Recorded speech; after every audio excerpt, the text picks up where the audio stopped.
એક વસ્તુ યાદ રાખજો, ગમે તેટલી મોંઘી ઘડિયાળ લઈ આવો પણ કોઈ ઘડિયાળ વાળો ગેરંટી નહીં આપે કે આજથી તમારો સારો સમય સ્ટાર્ટ.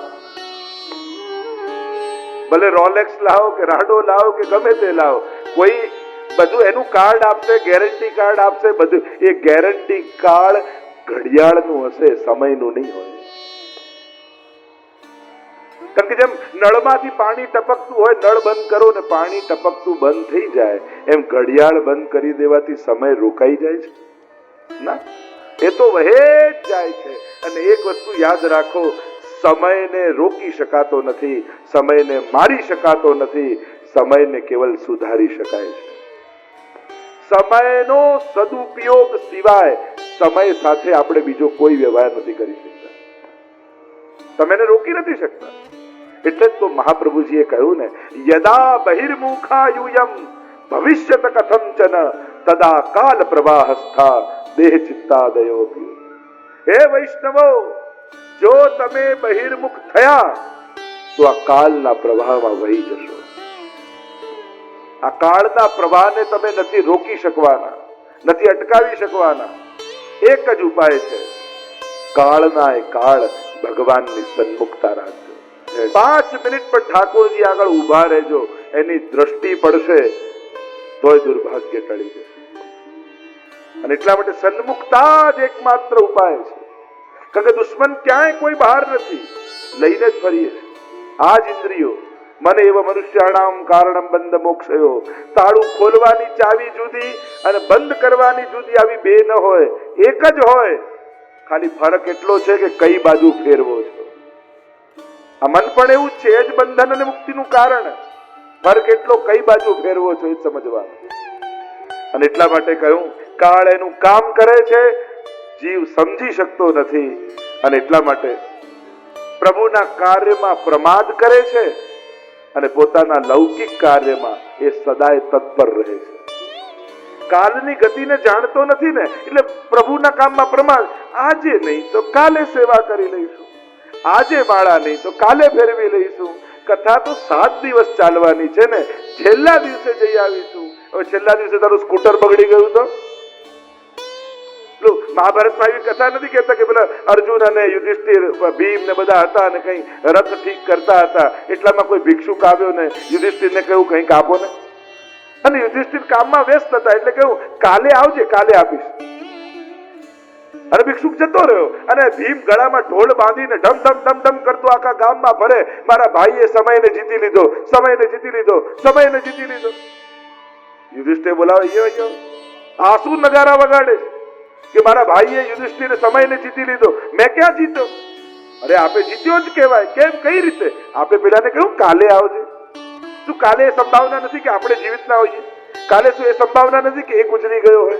કાલે શું એ સંભાવના નથી કે આપણે દરિદ્ર થઈ ગયા હોઈએ? કાલે શું એ સંભાવના નથી કે એ સુખી થઈ ગયો હોય? કાલે શું એ સંભાવના નથી કે એને સમય ન હોય? કાલે શું એ સંભાવના નથી કે આપણે અહીંયા ના હોઈએ? જ્યારે આટલી બધી અસંભાવના છે અને છતાંય તમે કહો કાલે આવજે, એનો અર્થ એ થયો કે તમને ખબર છે કે કાલે શું થવાનું છે. અને યુધિષ્ઠિરને ભૂલ સમજાઈ, તુરંત ભિક્ષુકને બોલાવ્યો અને ખિસ્સામાંથી કાઢીને આપી દીધા. કાલ પર છોડવું એટલે અસંભાવનાઓમાં જીવવું. કાલની કોઈને ખબર નથી, પણ આ કાળનો પ્રભાવ એવો ચાલે છે ને કે આપણને ભરોસો રહે. જો દુનિયા, માણસની તકલીફ છે, આ સંસાર વારે ઘડીએ આપણો ભરોસો તોડે, છતાંય સંસારમાંથી ભરોસો ઉઠતો જ નથી. અને ભગવાન સદાય આપણો ભરોસો રાખે, છતાંય ભગવાન પર ભરોસો બેસતો જ નથી. આ સંસાર કેટલી વાર વિશ્વાસઘાત આપણી જોડે કરે, છતાં એમ થાય કે આ નહીં તો આ નહીં તો આ નહીં તો આ. સંસાર પર ભરોસો જતો જ નથી. અને ભગવાન કોઈને ને કોઈને મોકલે, કારણ કે ભગવાન સાથે એવી શરત ન રાખતા કે એ આવે એટલે આમ મોરપીસ ને મુગટ ને પીતાંબર ને પાછો ધુમાડો થાય, બેકગ્રાઉન્ડ મ્યુઝિક વાગે અને તો જ આવેલા ભગવાન લાગે આપણને. આ સિરિયલો જોઈ જોઈને એવી આદત પડી છે ને આપણને કે આમ ભગવાન આવે એટલે આમ ક્યાંકથી લાઈટ આવે, સ્પોટ લાઈટ પડે, પછી આમ ધુમાડો થાય, પછી બેકગ્રાઉન્ડમાં ફ્લ્યુટ વાગે, પછી ટ્રિંગ લઈને ભગવાન આવી જાય. આ રીતે ભગવાન આવે. અરે ભગવાન તો આવે જ છે, જોવા તૈયાર છો? કેટલી વાર આપણી સામે આવ્યો, કોઈની આંખમાં બેસી, કોઈની જીભ પર બેસીને આપણા માટે ક્યાંક સારું બોલાવ્યા, કોઈના હાથમાં બેસીને આપણા પડેલાને ઊભા કર્યા, ક્યારેક કોઈના પગમાં પ્રવેશી જાય આપણા માટે અને આપણા માટે કોઈ દોડવા લાગે. કેટલી વાર ભગવાન કોઈ વ્યક્તિનો ઉપયોગ કરી અને આપણા માટે કેટલી વાર દોડ્યો છે. પણ એને દેખાવાની આદત નથી, એને જતાવાની આદત નથી. એટલે આપણને એમ થાય કે ભગવાન ક્યાં આયા? અરે ભગવાન તો આવે જ છે. કેટલી વાર આવે છે, આપણે જોવા તૈયાર છીએ? બસ તમારા ધારેલા કપડા પહેરીને નથી આવતો, બસ એટલો એનો વાંક. તમે જે વિચાર્યા છે એ કપડા પહેરીને ના આવ્યો, એ ક્યારેક કોઈના દિલમાં બેઠો, ક્યારેક કોઈની બુદ્ધિમાં બેઠો, ક્યારેક કોઈની જુબાનમાં બેઠો. તમારા માટે ક્યાં ક્યાં થઈને આવ્યો, કઈ કઈ રીતે એને તમને ઉગાર્યા, બચાવ્યા, તમારા કામ કર્યા. આપણે વ્યક્તિઓના આભાર માનીએ છીએ, પણ એ વ્યક્તિને પ્રેરનારા ભગવાનનો આભાર નથી માનતા. કેમ આપણને યાદ નથી આવતું કે અત્યારે આ મારી સામે આવીને મદદમાં ઉભો છે, ભગવાન અત્યારે મદદ કરવા આના દિલમાં બેસી ગયા છે. જુઓ ને ઠાકોરજી મારા પર કેવી કૃપા કરવા માટે આવ્યા. એક ક્ષણે આપણને ઠાકોરજી કેમ નથી યાદ આવતું? કેટલા એના ઉપકાર. ચિંતા કાપી ન કાર્યા નિવેદિતાત્મભી કદાપિતિ ભગવાન અપી પુષ્ટિસ્થો ન કરિષ્યતિ લૌકિકમ જગતિમ. જીવે ચિંતા નહીં કરવી. એ જે વાક્ય મહાપ્રભુજીના છે, શ્રી હરિરાયજી યાદ અપાવે છે કે પ્રભુ બધું જ કરનારા છે, એટલે જીવે નિશ્ચિંત થવું. એક વસ્તુ યાદ રાખજો, જેની શરણાગતિ કમજોર એની ચિંતા મોટી, અને જેની શરણાગતિ મજબૂત હોય એને ત્યાં ચિંતા ઓછી. દરેક ચિંતા ભગવાન પર શંકાનું પ્રમાણ છે. જ્યારે જ્યારે ભગવાન પર સંશય જાગે ને, જ્યારે એ વસ્તુની જવાબદારી આપણે આપણા માથા પર લઈ લઈએ, અને જવાબદારી લીધી એટલે એ ચિંતા રૂપે સામે આવી. શરણાગતિથી જ ચિંતા મુક્ત થવાય. જેમ ખેડૂત કોઈ ગાયને છોડી દે, આખો દિવસ જંગલમાં ચરતી રહે, ખાય પીએ પોતાની રીતે, પાછી સાંજે ઘરે આવે ખેડૂતના, એટલે ખેડૂત શું કરે? ગળામાં દોરડું બાંધે ને ખીટે બાંધી દે. તો આ ખેડૂતને ખીટે બંધાય એ ગાયની મુક્તિ કહેવાય કે બંધન કહેવાય?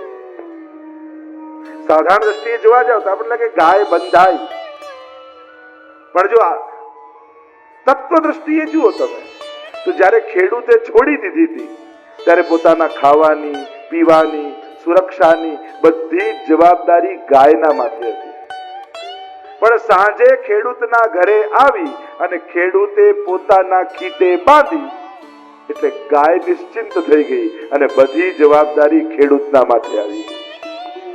એટલે છુટ્ટી મૂકી એ ગાયનું બંધન હતું, અને બંધાઈ એ ગાયની મુક્તિ છે. એમ જ્યાં સુધી શરણાગત નથી જીવ, ત્યાં સુધી જ એ બંધનમાં છે, અને જ્યારે શરણાગત થયો એટલે જીવ મુક્ત બની ગયો અને ચિંતા ભગવાનના માથે આવી ગઈ. બસ પ્રભુના થાવ એ જ એક ઉપાય છે નિશ્ચિંતતાનો. કારણ કે હવે ભરોસો છે કે કરનારો ઠાકોરજી મારા માથે બિરાજે છે. પ્રભુ મારું સઘળું સારું કરશે. જે થયું એમાં જ મારું સારું હતું અને એ જ ભગવાને કર્યું છે. આ વાતનો ભરોસો. એમ શ્રી હરિરાયજી આપણને સમજાવે છે, તસ્ય સેવા પ્રકુર્વિત યાવત જીવમ સ્વધર્મતઃ ન ફલાર્થમ ન ભોગાર્થમ ન પ્રતિષ્ઠા પ્રસિદ્ધે. સેવા કઈ રીતે કરવી, એનો વિવેક, મનોવૃત્તિ કેવી? જ્યાં સુધી જીવો, યાવત તસ્ય સેવા પ્રકુર્વિત યાવત જીવમ સ્વધર્મતઃ. સ્વધર્મ જાણીને સેવા કરવી. ન ફલાર્થમ ન ભોગાર્થમ ન પ્રતિષ્ઠા ન પ્રસિદ્ધે. ન ફળ માટે, ન ભોગ માટે, ન પ્રતિષ્ઠા માટે, ન પ્રસિદ્ધિ માટે. સેવા એ આપણી પ્રતિષ્ઠા અને પ્રસિદ્ધિ માટે નથી, એ આપણો સ્વધર્મ છે, એ આપણો નિજાનંદ છે, અને એને આનંદની જેમ સ્વીકારવો. એમ કહી આગળ અનેક પ્રકારથી હરિરાયજી સમજાવે છે. સેવામાં કઈ સાવધાની રાખવી એ સમજાવતા શ્રી હરિરાયજી 13મા શ્લોકમાં આજ્ઞા કરે. વિચાર અને 4 સાવધાની શ્રી હરિરાયજી અહીંયા બતાવી સેવા કરવામાં. સેવા કરનારે પ્રત્યેકે આ 4 વસ્તુ યાદ રાખવી, સાવધાની રાખવી. સેવામાં ભય કરતા સાવધાની રાખવી. ભય નહીં રાખવું, સાવધાની રાખવી, ચેતીને રહેવું, ઉદાસીનતાથી અને ભગવાનને તુચ્છ જાણીને સેવા નહીં કરવી. એટલે 4 વસ્તુની સાવધાની. ભયને સાવધાનીમાં ફેરવી દેશો ને તો વધારે જાગૃત થઈને સેવા કરશો. કારણ કે ભયને કારણે દૂર થવાય, પણ આપણે તો સેવા કરવી જ છે, તો ભય નહીં પણ સાવધાની રાખવી. 4 સાવધાની. એક સૌથી પહેલા કહ્યું શ્રીમદ આચાર્ય માર્ગેણ, એટલે કે શ્રી મહાપ્રભુજીએ જે રીતે સેવાનો પ્રકાર નિરૂપણ કર્યો છે એ રીતે ભગવત સેવા કરવી. આ પહેલો પ્રકાર સાવધાની. હું સેવા કરું છું, મને આમ ગમે છે, મને આવું ફાવે છે, મને આમ જ સારું લાગે, આ બધા ભટકાવનારી વાતો છે. બધું ભલે મને ગમે, પણ મહાપ્રભુજીની આજ્ઞા આવી કરવાની છે એવો પ્રશ્ન પૂછ્યો. આ બધું કરું, મને ગમે, પણ મને ગમે એ સેવામાં મુખ્ય બાબત નથી. સેવાની મુખ્ય બાબત છે ઠાકોરજીને આનંદ આવે છે કે નહીં. તો ઠાકોરજીએ શું કહ્યું છે? રહ્યો મોહે શ્રી વલ્લભ ગ્રહ ભાવે, ભોગ શ્રૃંગાર યશોદા મૈયા, શ્રી વિઠ્ઠલનાથ કે હાથ કો ભાવે.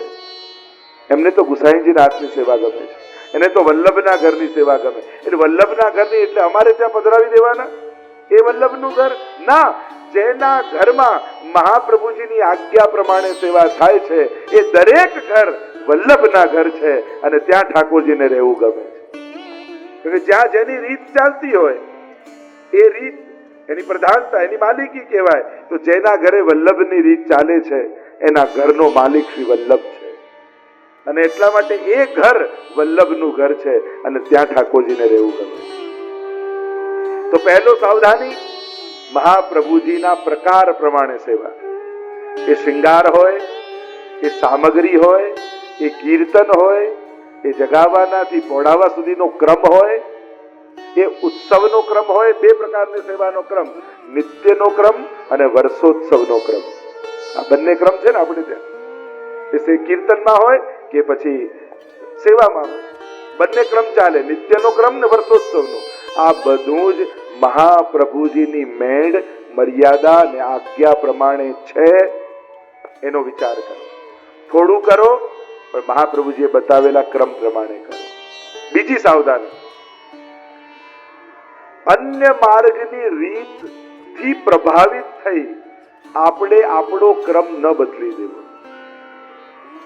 ક્યાંક બીજે કંઈક એવું દેખાયું, આણે તો ભગવાન પાસે કેવી સરસ લાઈટો લગાડી છે, લા હું લગાડું, તો પ્રભુને શ્રમ પડે.